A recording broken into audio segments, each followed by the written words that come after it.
Okay, let's unpack this. Have you ever asked someone to do something for you, big or small, and they acted on your behalf?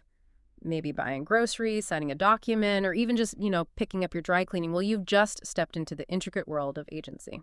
Yeah, what's truly compelling here is that what seems like a simple request can actually involve a well-defined legal relationship. It comes complete with specific duties and powers.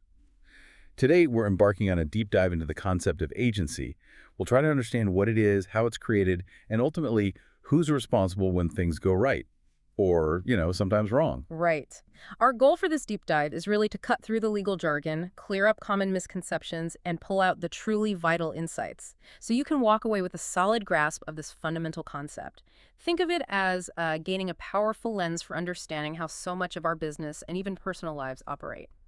Ready to become well-informed on agency? Let's get started. So, to kick things off, what exactly defines an agency relationship? Okay? At its core, agency is a legal relationship. It's formed when one person or entity, we call them the principal, agrees to have another, the agent, act on their behalf. And crucially, the agent must also consent to act in that capacity. It's fundamentally built on this mutual trust and agreement. You see this dynamic, well, playing out in countless ways, from a CEO delegating tasks, maybe, to simply asking a friend to pick up your mail. So when you give someone that authority, that's agency. But what does it actually take to create this kind of relationship legally? Generally, only two main things are needed, really quite simple at the base level. First, the principal must have contractual capacity. This just means they must be legally competent, so not a minor, for instance, or mentally incapacitated. They need to be capable of entering into agreements. Second, both parties must consent. They both agree to this principal-agent dynamic. They understand their roles. Okay, this next point often catches people by surprise, I think, because many assume you need a formal written agreement for everything to be legally binding. But that's not always the case here, is it? That's exactly right. As a general rule, a writing is not required to create an agency relationship. And this holds true even if the ultimate contract the agent enters into on the principal's behalf must be in writing, because of something like the statute of frauds. Mm. But there are some important exceptions. You have to watch out for these. Many states do require a written agency agreement if the agent is going to buy or sell an interest in land for the principal. Oh, okay, land deals. That makes sense. Right. So if you're empowering someone to purchase or sell a house for you, that typically needs writing. But it's vital to distinguish this from contracts for services, like an agreement to find a buyer or seller. Think a real estate broker's listing agreement, or even a contract to build a house. These are seen as service contracts, and an oral agency for them is perfectly valid. Okay, so just finding someone or building something is different from the actual sale. Exactly. And finally, any agency agreements that just cannot possibly be performed within 1 year, those also must be in writing. Yeah. So a key point to remember here, and this often clarifies things, is that typically mutual consent and the principal's capacity are enough. A writing is usually only necessary for those specific land sale contracts or agreements that are explicitly set up to last longer than a year. Now, that covers the principal's capacity, but what about the agent's capacity? Do they need to be like a fully competent adult to act as an agent? This is a really interesting nuance, actually. Only the principal needs to be competent. The agent, surprisingly, does not need to have capacity. Really? Yes. So a minor, or even someone who's mentally incompetent, can legally be appointed as an agent. The principal, as the legally capable party, would still bear the liability for the agent's authorized actions. Wow. Okay. And is money changing hands a requirement? Does consideration have to be involved? No consideration, so payment or exchange of value is not required to form an agency relationship. An agent can act gratuitously, meaning without pay, and it's still a perfectly valid agency. It has all the same duties and responsibilities. The legal relationship comes from the consent, not the compensation.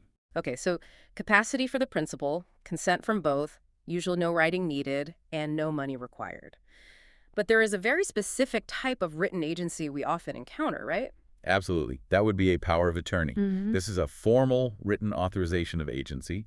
The person acting under it is called an attorney, in fact. Yeah. And it's worth noting, they do not have to be a lawyer. That term just means they have the legal power to act for the principal. Generally, only the principal needs to sign this document. The agent's signature isn't usually required on the power of attorney itself, and it typically grants authority limited to specific transactions or areas, as detailed within the document. Okay, so once this agency relationship is formed, it's not just about the authorization. It comes with some underlying implied duties. What are these unwritten rules that both the agent and the principal are expected to follow? Right. Beyond any specific duties you might spell out in a contract, the agent owes 4 crucial implied duties to the principal. These are really fundamental to the trust and integrity that make these relationships work. First, there's the duty of loyalty. This means the agent must act solely in the principal's best interest. They have to avoid any conflicts of interest. For example, consider a pet shop hiring Andy to manage its store and buy pets. If Andy secretly accepts a 5% kickback from Tremendous Dogs for every pet he buys for Pet Shop, he's breached his duty of loyalty. Right, because he's profiting personally. Exactly. His personal gain conflicts directly with Pet Shop's financial interests. In such a case, Pet Shop, the principal, can force Andy to give up those secret profits. This duty really underpins the whole system. Without loyalty, the trust is, well, meaningless. Second, the duty of obedience. An agent must obey all reasonable directions from the principal. Let's say Paul hires Audrey to buy TVs, but explicitly tells her not to disclose to sellers that she's working for him. If Audrey ignores this and reveals Paul's identity anyway, she's breached her duty of obedience, and she'd be liable to Paul for any damages that resulted from that disclosure. Okay, makes sense. Third is the duty of reasonable care. This simply means the agent must carry out their duties without negligence. They need to act with the same level of care that a reasonable person would use in a similar situation. It's about, diligence and competence. And finally, the duty to account. An agent has to meticulously account for all money and property received and paid out on the principal's behalf. And crucially, they cannot mix or commingle the principal's property with their own personal assets. Oh, and a quick side note. If an agent is authorized to hire a subagent, that subagent actually owes a duty of care to both the original agent and the principal. Got it. So if an agent messes up, if they fail in any of these crucial duties, what can the principal do? What remedies do they have? Well, the principal has several avenues for recourse. They can recover tort damages if the agent's breach involved negligence or an intentional wrongful act. If the agent was compensated, the principal can also sue for contract damages. A particularly powerful remedy, especially for loyalty breaches, is to recover any secret profits the agent made. This is often done by imposing what's called a constructive trust. And if the breach was intentional, the principal might even have the right to withhold compensation from the agent. Okay. But it's not just a one-sided thing, is it? What responsibilities does the principal have towards the agent? That's a great point. Yes, the principal also has implied duties to the agent. First, there's the duty of compensation. Unless it was clearly agreed the agent would work for free, the principal has an implied duty to pay reasonable compensation. Second, the principal has an implied duty of reimbursement and indemnification.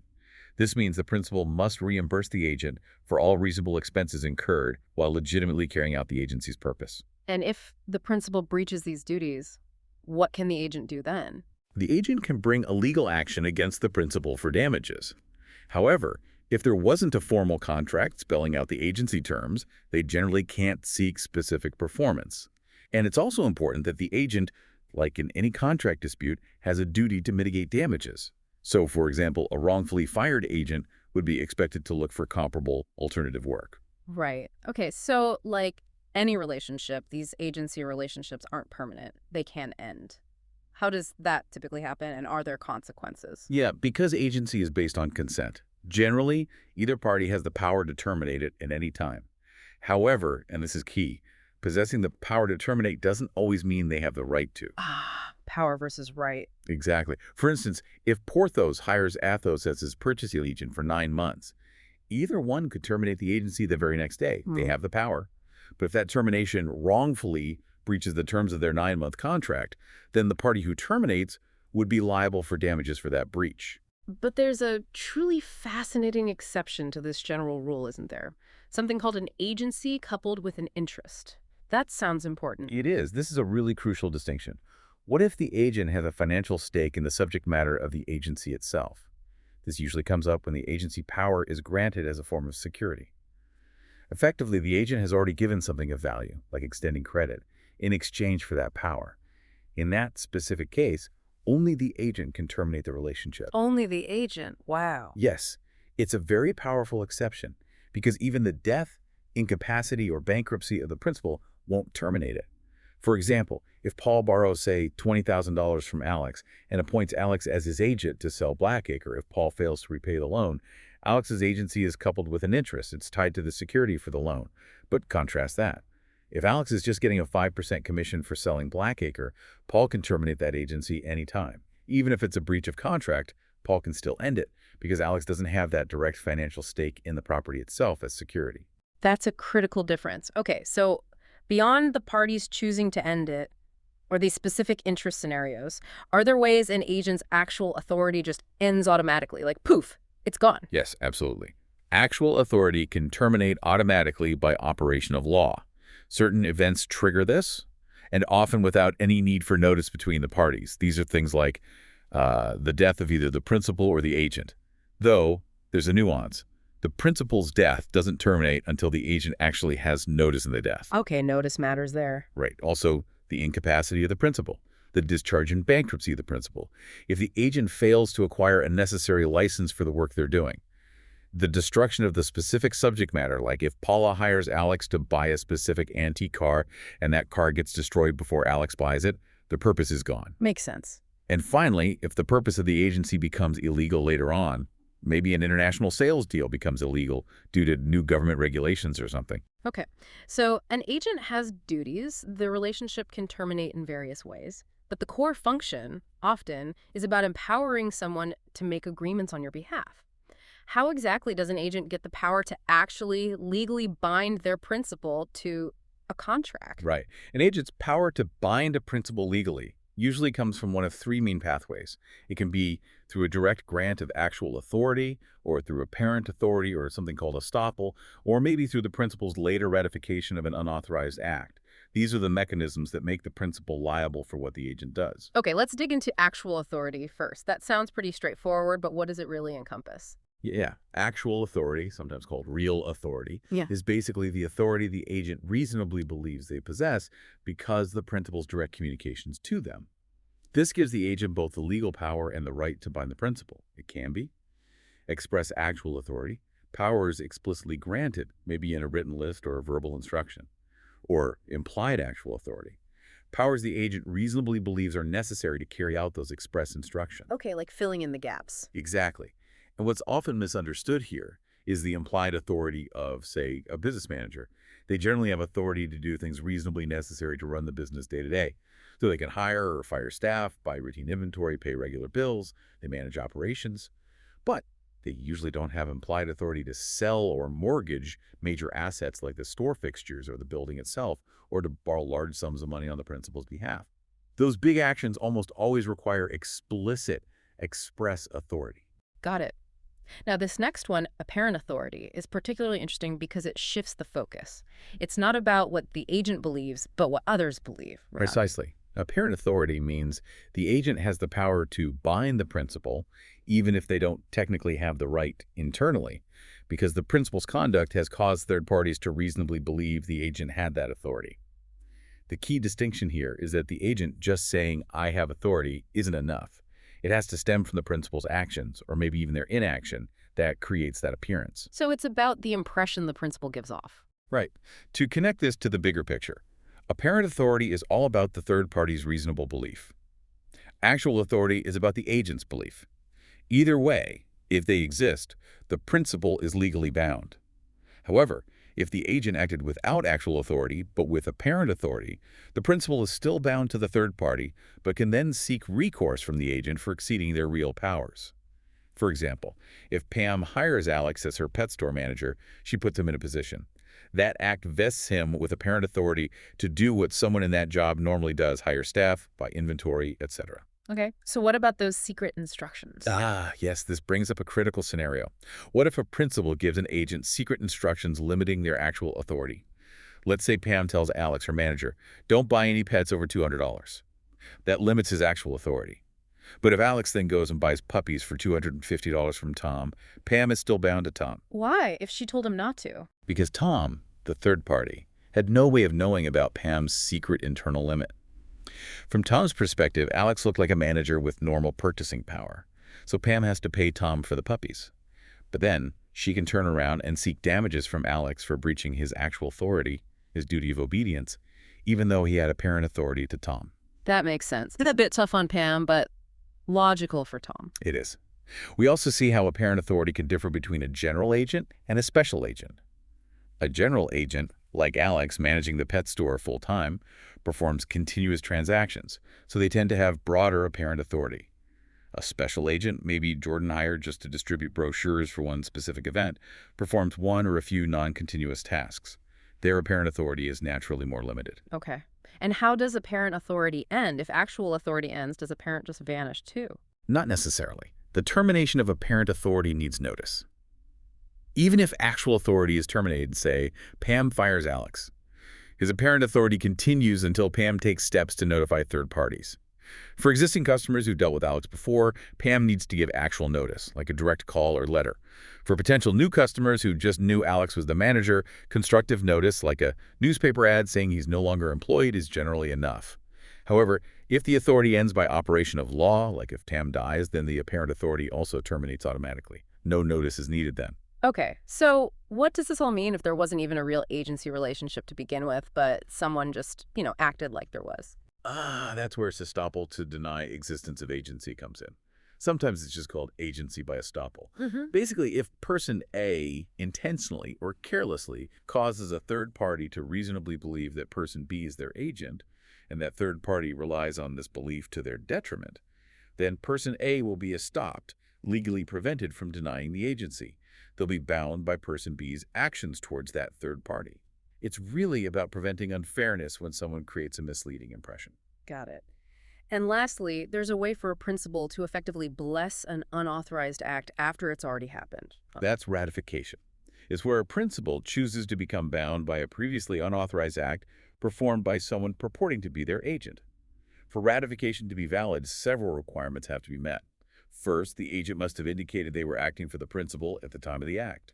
Second, all material facts about the transaction must have been disclosed to the principal before they ratify. Third, the principal has to ratify the entire transaction. You can't pick and choose parts. No partial ratification. All or nothing. Exactly. Interestingly, no new consideration is required for ratification. And the principal doesn't even need to notify the third party because the third party already thinks they have a deal. Ratification can happen expressly, yes, I approve that contract, or impliedly, like by knowingly accepting the benefits of the unauthorized contract when you have the chance to reject them. Generally, most acts can be ratified unless the act itself was illegal, or the third party withdrew from the deal before ratification, or circumstances have changed so much that it would be unfair to bind the third party. Oh, and importantly, only the purported principal can ratify. The agent can't ratify their own unauthorized act. And crucially, only a disclosed principal can ratify. An undisclosed principal cannot ratify an unauthorized contract made by an agent. Wow, okay. So with all these layers of authority and formation and ratification, the big question is, who ultimately bears the contractual liability? Who is actually on the hook for the agreement? Is it the principal, the agent, or maybe even the third party? All right, let's sort that out. The principal will be bound by the contract if the agent acted with actual authority, apparent authority, or if the principal later ratified the transaction. Pretty straightforward. The principal's liability here doesn't depend on whether their existence or identity was disclosed to the third party at the time. If the agent had the power to bind, the principal is responsible. Okay. What about the agent, though? Are they ever personally liable for these contracts they make? This is a critical area, and it really depends on disclosure. If the agent clearly discloses both the existence and the identity of the principal, we call this a disclosed principal situation, then the authorized agent is generally not personally liable on the contract. The contract is between the principal and the third party. However, every agent implicitly warrants, just by acting as an agent, that they have the authority they claim to have. If they don't actually have authority, neither actual nor apparent, and the principal doesn't ratify, the third party can sue the agent for breach of that implied warranty of authority. Okay, so they're liable for misrepresenting their authority. Exactly. Now, things change if the principal isn't fully disclosed. If the principal's identity isn't disclosed, making them an unidentified principal, or if neither their existence nor identity is disclosed, creating an undisclosed principal scenario, then the agent is personally liable on the contract alongside the principal. In these cases, the third party can then choose to hold either the principal, once discovered, or the agent liable. but they have to choose. They can't recover fully from both. They get one shot at recovery. Essentially, yes. And what's particularly interesting here, that with a fully undisclosed principal, there can be no apparent authority. Why? Because the principal isn't holding out the agent to the world if the world doesn't even know the principal exists. But this lack of disclosure has no effect on actual authority, because actual authority is based purely on the private communications and agreement between the principal and the agent themselves. Fascinating distinction. Now, can the agent ever turn around and hold the third party liable on these contracts? Generally, no. It's usually only the principal who can hold the third party liable on a contract that the agent entered into on the principal's behalf. This is true even if the principal was initially undisclosed. For example, if Anne buys TVs for Paul, but does so in her own name without telling the seller about Paul, Paul, the principal, can still step forward and hold Topcorp, the seller, liable if Topcorp tries to back out of the contract. Even though Topcore thought they were just dealing with Anne. Yes, generally. There are a few rare exceptions, though, where the principal cannot hold the third party liable. For instance, if the principal's identity was fraudulently concealed, maybe Topcorp explicitly told Anne they would never sell to Paul. Or if performance to the principal instead of just to Anne would significantly increase the burden or risk for the third party. But these are narrow exceptions. Okay. So we've navigated the tricky waters of contract liability. But let's shift gears. What happens if an agent commits a tort, a civil wrong like negligence while acting for the principal? Who is ultimately liable then? This raises a very important question about responsibility for wrongful acts. Generally speaking, a principal is not liable for their agent's torts. Only the agent who committed the tort is liable. However, there's a huge major exception for employers under the doctrine of respondeat superior, Latin for let the master answer. This means an employer can be held liable for an employee's torts, provided those torts were committed within the scope of employment. Okay, so the employer can be on the hook. Yes, and it's crucial to understand this doctrine doesn't let the employee off the hook. The injured person can usually sue both the employer under respondeat superior and the employee who actually committed the tort. They just can't recover double damages. Right. Now, that distinction you just made, employee versus, say, an independent contractor, that sounds incredibly important here. How do courts figure that out? It's absolutely key. An employer is generally liable only for the torts of an employee, sometimes called a servant in older cases, and usually not for the torts of independent contractors. The single most important factor in determining this is the principal's right to control the manner and means in which the person performs their work. The right to control how they do the job. Exactly. Does the principal dictate the specific methods, the tools used, the sequence of tasks? An employer has that right over employees. With an independent contractor, the principal usually only controls the result of the work, not the detailed methods used to achieve it. Beyond the right to control, courts also look at other factors. Does worker operate their own distinct business? Do they supply their own tools and equipment? What's the length of the employment? Is payment hourly or by the project? How much supervision is involved? Full-time factory worker using company tools, paid hourly, closely supervised, clearly an employee. Compare that to a CPA hired to perform an annual audit for a flat fee, using their own software, exercising professional judgment, clearly an independent contractor. Okay, that distinction is clear. So even if someone is determined to be an employee, the employer isn't automatically liable for any tort they commit, right? It has to specifically fall within the scope of employment. Exactly right.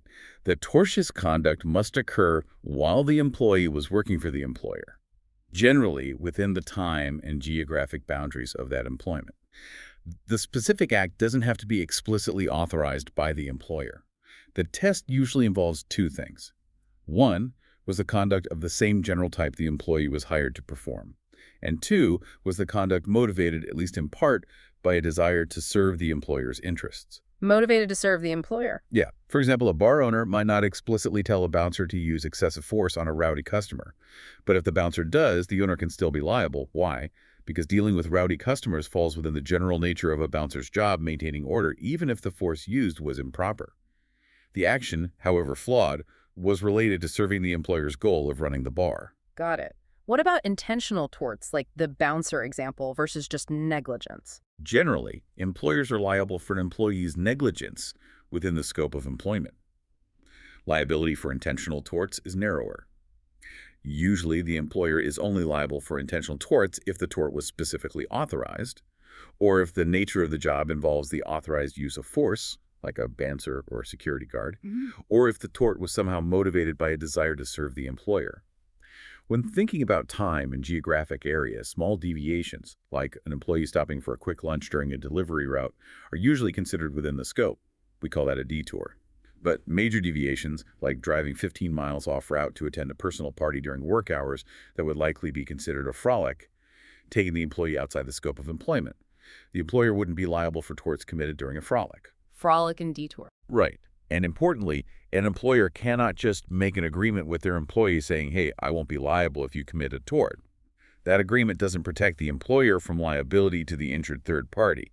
The employer can, however, seek reimbursement or indemnification from the employee after paying the third party if the employee was indeed at fault. Okay. And just to circle back and be crystal clear, for independent contractors, the rule remains different. Yes, the general rule stands for independent contractors. Yeah. No vicarious liability for the employer principal for the contractor's torts. The exceptions are very limited. Unless the employer specifically authorized or directed the tortious act, or if the work itself involved an ultra-hazardous or inherently dangerous activity, like using explosives for demolition. In those specific high-risk scenarios, the employer might still be held responsible even for an independent contractor's negligence. Wow. That was an incredibly insightful deep dive into agency. Seriously, from that fundamental handshake of consent all the way to these complex questions of who bears legal liability. It's so clear the seemingly simple concept underpins so much of our legal and commercial landscape. You now really understand what's required to form an agency, those often unseen duties involved, how an agent can truly bind a principal, and who bears the risk when actions, well, go sideways. Yeah, and if we connect this to the broader context, how society functions, the concept of agency really illuminates vital aspects of trust, accountability, and the very nature of delegated power. It challenges us, I think, to consider not just who is performing an action, but for who are they acting, and what chain of responsibilities truly flows from that relationship.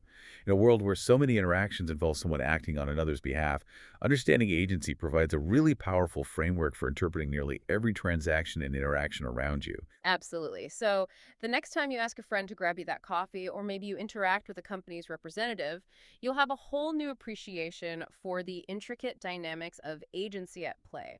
It really makes you wonder, where do you see these principles of agency shaping your daily life? And how might this deeper understanding change your own interactions going forward?